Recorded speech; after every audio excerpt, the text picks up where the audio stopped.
ಬಹುಶಃ ಕರ್ನಾಟಕ ರಾಜ್ಯದ ಒಳಗಡೆ ನಡೆದಂಥ ಈ 3 ಉಪಚುನಾವಣೆಗಳಲ್ಲಿ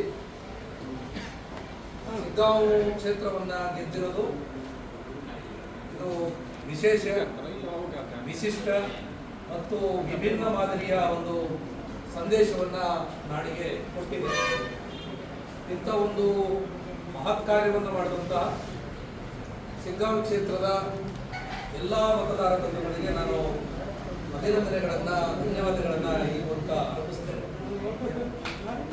ಇಲ್ಲಿ ಬಹಳ ಗಮನಿಸಬೇಕಾಗಿರುವಂತಹ ಅಂಶ, ಇಡೀ ಕ್ಷೇತ್ರವನ್ನು ಸುತ್ತಾಡಿ ನೋಡಿದಾಗ ಅಭ್ಯರ್ಥಿ ಘೋಷಣೆಯಾಗಿ ಅಭ್ಯರ್ಥಿ ನಾಮಪತ್ರ ಸಲ್ಲಿಕೆಯ ದಿನ ನಾವು ಮತ್ತು ನಮ್ಮ ಎಲ್ಲ ಸಂಗಾತಿಗಳು ಇಲ್ಲಿ ಬಂದು ಕ್ಷೇತ್ರದಲ್ಲಿ ಕೆಲಸ ಮಾಡ್ತಾ ಇದ್ವಿ. ಚುನಾವಣೆ ಮುಗಿದು ಮಾರನೇ ದಿನದವರೆಗೂ ನಮ್ಮ ತಂಡ ಇಲ್ಲೇ ಸಂಪೂರ್ಣವಾಗಿ ಕೆಲಸ ಮಾಡ್ತಾ ಇತ್ತು. ಇಲ್ಲಿ ಕಂಡು ಬಂದದ್ದ ವಿಶಿಷ್ಟ ಏನಂತಂದ್ರೆ, ಯಾರು ನಾವು ಇಡೀ ಕ್ಷೇತ್ರದ ಒಳಗಡೆ ಪ್ರತಿ ಗ್ರಾಮ, ಹಳ್ಳಿಗಳು, ವಾರ್ಡ್ ವೈಸು ನಮ್ಮ ಕಾರ್ಯಕರ್ತರನ್ನ ಇಂದ ನಾವು ನೇಮಕ ಮಾಡ್ಕೊಂಡು ಕೆಲಸ ಮಾಡ್ತಾ ಇದ್ವಿ. ನಮಗೊಂದು ಆತ್ಮವಿಶ್ವಾಸ ಬಂದಿತ್ತು, ಈ ಬಾರಿ ಇಲ್ಲಿ ಗೆದ್ದೇ ಗೆಲ್ತೀವಿ, ಇಲ್ಲಿ ಜನ ನಮಗೆ ಆಶೀರ್ವಾದ ಮಾಡಿದ್ದಾರೆ, ಇಲ್ಲಿ ಜನ ನಮ್ಮನ್ನ ನಂಬಿದ್ದಾರೆ ಅನ್ನುವಂತಹ ಒಂದು ಸಂದೇಶವನ್ನು, ಸಮೀಕ್ಷೆ ವರದಿಯನ್ನು ನಾವು ಪಡೆದಿದ್ವಿ. ಆದರೆ ಹೊರಗಡೆ ಯಾರು ಈ ಕ್ಷೇತ್ರದ ಬಗ್ಗೆ ತಿಳುವಳಿಕೆ ಅಥವಾ ಅಧ್ಯಯನ ಮಾಡಿದ್ರೇನೋ ಅಂಥವ್ರು ಮಾತ್ರ ಇಲ್ಲ, ಇಲ್ಲಿ ಮತ್ತೆ ಬೊಮ್ಮಾಯಿ ಅವರ ಮಗನೇ ಗೆಲ್ಲೋದು, ಭರತ್ ಅವರೇ ಗೆಲ್ಲೋದು, ಬಿಜೆಪಿನೇ ಗೆಲ್ಲೋದು ಅನ್ನುವಂಥ ಎಲ್ಲ ಸುದ್ದಿಗಳು ಪ್ರಸಾರ ಆಗಿದ್ದು ನಿಮಗೆಲ್ಲ ನಮಗೆಲ್ಲ ಗೊತ್ತಿದೆ. ಆದರೆ ನಾವು ಇಷ್ಟು ವಿಶ್ವಾಸದಿಂದ ಯಾಕೆ ಹೇಳಿದ್ರು ಅಂತಂದ್ರೆ, ನಾವು ಈ ತಾಲೂಕಿನ ಜನರ ನಾಡಿಮಿಡಿತವನ್ನು ಅಧ್ಯಯನ ಮಾಡಿದ್ವಿ. ಈ ತಾಲೂಕಿನ ಜನರ ಕಷ್ಟ ಕಾರ್ಪಣ್ಯಗಳು ಅಂತ ಹೇಳಿ ನಮ್ಮ ಇಡೀ ತಂಡ ಅಧ್ಯಯನ ಮಾಡ್ತಾ ಇತ್ತು. ಅದರ ಆಧಾರದ ಮೇಲೆ ನಾವು ಹೇಳಿದ್ವಿ. ಈಗ ನಾನು ಮುಖ್ಯ ವಿಷಯಕ್ಕೆ ಇಲ್ಲಿ ಬರೋದಾದ್ರೆ, ಇಡೀ ಈ ಚುನಾವಣೆಯಲ್ಲಿ ಶಿಗ್ಗಾಂವಿನ ತಾಲೂಕಿನ ಮತದಾರರು ಗೆದ್ದಿದ್ದಾರೆ. ಅದರ ಜೊತೆಗೆ ನಾನು ಶೋಷಿತ ಸಮುದಾಯಗಳ ಪ್ರತಿನಿಧಿಯಾಗಿ ಈ 5 ಸಮುದಾಯಗಳನ್ನ ರಾಜ್ಯವ್ಯಾಪಿ ಸಂಘಟನೆ ಮಾಡ್ತಾರಂತ ಒಬ್ಬ ಕಾರ್ಯಕರ್ತನಾಗಿ ನನಗೆ ಇಲ್ಲಿ ಬಹಳ ಮುಖ್ಯವಾಗಿ ಹೇಳಲಿಕ್ಕಿರುವಂತಹ ಅಂಶ ಏನಂತಂದ್ರೆ, ಈ ಚುನಾವಣೆಯನ್ನ ಹೇಗೆ ಮಾಡಬೇಕು, ಚುನಾವಣೆಯಲ್ಲಿ ಯಾವ್ಯಾವ ಅಸ್ತ್ರಗಳಿಂದ ಪ್ರಯೋಗ ಮಾಡಬೇಕು, ಚುನಾವಣೆಯಲ್ಲಿ ಜನಮಾನಸದಲ್ಲಿ ಹೋಗೋದಕ್ಕೆ ನಮ್ಮ ಏನು ಕಾರ್ಯತಂತ್ರಗಳನ್ನು ರೂಪಿಸ್ಬೇಕಂತ ಹೇಳಿ ನಮಗೆಲ್ಲ ಮಾರ್ಗದರ್ಶನ ಮಾಡಿದಂತಹ ಮಾನ್ಯ ಸತೀಶ್ ಜಾರಕಿಹೊಳಿ ಅವರು ಅನುಸರಿಸುವಂತಹ ವಿಚಾರ. ಬಹುಶಃ ಇವತ್ತಿನ ಪತ್ರಿಕಾಗೋಷ್ಠಿಯ ಮುಖ್ಯ ಅಂಶವೇ ನಾನು ಇದನ್ನ ಹೇಳಲಿಕ್ಕಿರೋದು. ಸತೀಶ್ ಜಾರಕಿಹೊಳಿಯವರ ಬಸವ ತತ್ವ ಶಿಗ್ಗಾಂವ್ನಲ್ಲಿ ಗೆದ್ದಿದೆ.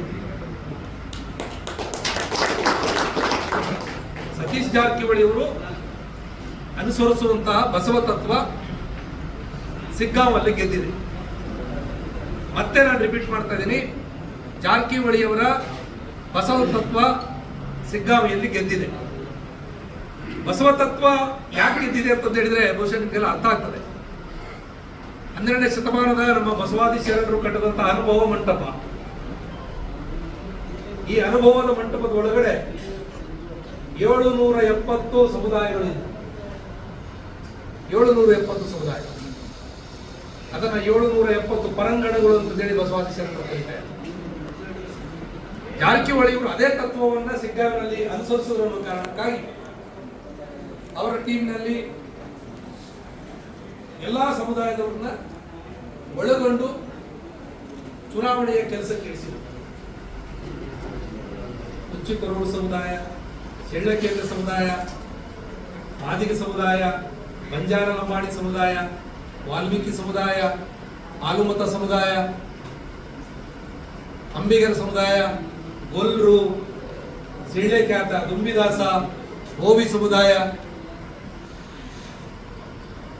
ಉಪ್ಪಾರ, ಮರಾಠ ಸಮುದಾಯ, ಕುರುಬ, ಆಲುಮತದ ಸಮುದಾಯ, ಇಷ್ಟೇ SC ST OBC ಸಮುದಾಯದ ಜೊತೆಗೆ ಬಹಳ ಬಸವಾದಿ ಚಿಂತನೆಯನ್ನ ಎತ್ತರಕ್ಕೆ ತಗೊಂಡು ಹೋಗ್ಬೇಕನ್ನೋ ಕಾರಣಕ್ಕಾಗಿ ಲಿಂಗಾಯತ ಸಮುದಾಯ. ಆ ಲಿಂಗಾಯತ ಸಮುದಾಯದ ಇಡೀ ಪ್ರಜ್ಞಾವಂತ ಜನತೆ ಇವತ್ತು ಜಾರಕಿಹೊಳಿಯವರ ಎಡಗೈಯಾಗಿ ಬಲಗೈಯಾಗಿ ಗಟ್ಟಿಯಾಗಿ ನಿಂತರು. ಆ ಬಸವಾದಿ ಶರಣರ ತತ್ವಗಳನ್ನ ಇಡೀ ರಾಜ್ಯಕ್ಕೆ ಜಾರಕಿಹೊಳಿ ವಿಸ್ತರಣೆ ಮಾಡ್ತಾ ಇದ್ದಾರೆ.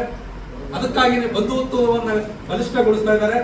ಅದಕ್ಕಾಗಿನೇ ಅಹಿಂದ ಚಳವಳಿಯನ್ನ ರಾಜ್ಯಕ್ಕೆ ವಿಸ್ತರಣೆ ಮಾಡ್ತಾ ಇದ್ದಾರೆ ಅಂತ ಹೇಳಿ ಅರ್ಥ ಮಾಡಿಕೊಂಡು ಯಾವುದೇ ನಿರೀಕ್ಷೆಯನ್ನ ಮಾಡದೆ ಈ ಎಲ್ಲಾ ಸಮುದಾಯಗಳ ರಾಜ್ಯದ ನಾಯಕರುಗಳು, ಜಿಲ್ಲೆಯ ನಾಯಕರುಗಳು, ಸಮುದಾಯದ ಸಂಘಟನೆಯ ಮುಖಂಡರುಗಳು ಯಾವುದೇ ಭಿನ್ನಾಭಿಪ್ರಾಯಗಳನ್ನು ಬಿಟ್ಟು ತಮ್ಮ ತಮ್ಮ ಖರ್ಚಿನಲ್ಲಿ ಬಂದು ಹಳ್ಳಿ ಗಲ್ಲಿ ಕೇರಿಗಳನ್ನು ಸುತ್ತಾಡಿ ಕೆಲಸ ಮಾಡಿದ್ದಾರೆ. ಆ ಕಾರಣಕ್ಕಾಗಿ ನಾನು ಹೇಳಿದ್ದು ಜಾರಕಿಹೊಳಿಯವರ ಬಸವ ತತ್ವ ಈ ಚುನಾವಣೆಯಲ್ಲಿ ಗೆದ್ದಿದೆ. ಹಾಗಾಗಿ ಇದೊಂದು ಮಾದರಿ ಮತ್ತು ಈ ಮಾದರಿ ಸುಮ್ಮನೆ ಹುಟ್ಟಿದಂತ ಮಾದರಿ ಅಲ್ಲ. ಈ ಮಾದರಿಯನ್ನು ನಾವು ಚಿಕ್ಕೋಡಿ ಲೋಕಸಭಾ ಕ್ಷೇತ್ರದಲ್ಲಿ ಪ್ರಯೋಗ ಮಾಡಿದ್ವಿ.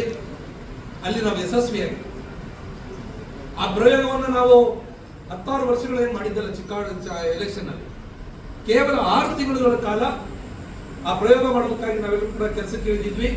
ಆ ಪ್ರಯೋಗದಲ್ಲಿ ಚಿಕ್ಕೋಡಿಯಲ್ಲಿ ಯಶಸ್ವಿಯಾಗಿದೆ.